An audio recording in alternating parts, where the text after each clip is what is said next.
Section 46 of the Civil Procedure Code speaks about precepts. What is a precept?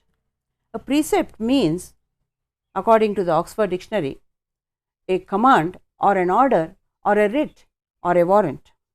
So, this command is issued by a court which passes a decree according to section 46 when the decree holder files an application for attachment and for issuing a precept to that court, to the court within whose jurisdiction the property of the judgment debtor is situate, and the order is to attach that property which is specified in the precept.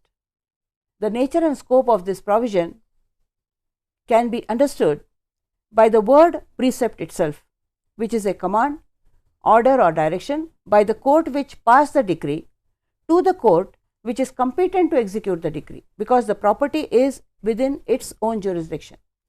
When the property is not within the jurisdiction of the court which passed the decree and it is in the jurisdiction of another court, then this can be issued. The precept gives an order to attach that property which is belonging to the judgment debtor, and that property is specified in that precept itself.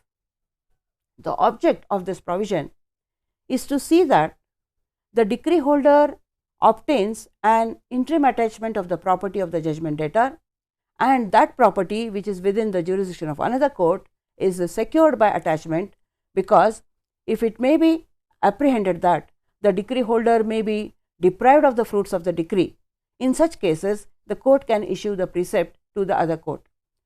In Gurdayal Singh versus Khajan Chand, this object was highlighted by the Lahore court.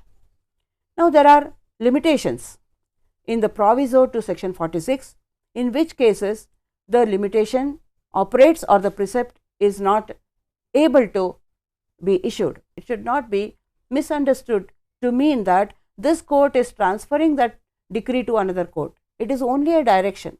The court which is executing the decree gives a direction to another court to see that the property is attached. So, it is just a tool to facilitate execution. This was stated in Champalal versus Mohanlal in 1959 by the Madhya Pradesh High Court, where it said that it is not an order which is transferring a decree for execution. Also in Hindustan Bicycles versus Nath Bank, the limitation was stated. The precept lapses within 2 months unless it is extended by the order of the court which passed the decree. In certain cases, it may be required to be extended if the things have not been completed or the execution proceedings are still going on and it is necessary for the attachment to continue. Then the person or the decree holder may apply to the court and the order may be extended beyond 2 months. So, this is provided in the proviso to section 46. This was again elaborated in Hindustan Bicycles versus Nath Bank in 1957. Suppose the court passing the decree issues a precept, and within that time the decree is transferred to that court where the attachment has been made, that is the court within whose jurisdiction the property lies. In such cases, the decree holder can apply for the sale of property to the court and then the precept will be extended. This is another method. So, if it is transferred to that court, then it can be extended on that grounds. When the precept cannot be invoked, in what conditions it cannot be taken aid of? So, precept cannot be invoked when there is an attachment before judgment of the property, there is an application, and along with that application a demand for precept is made. The attachment before judgment is done under order 38 rule 5.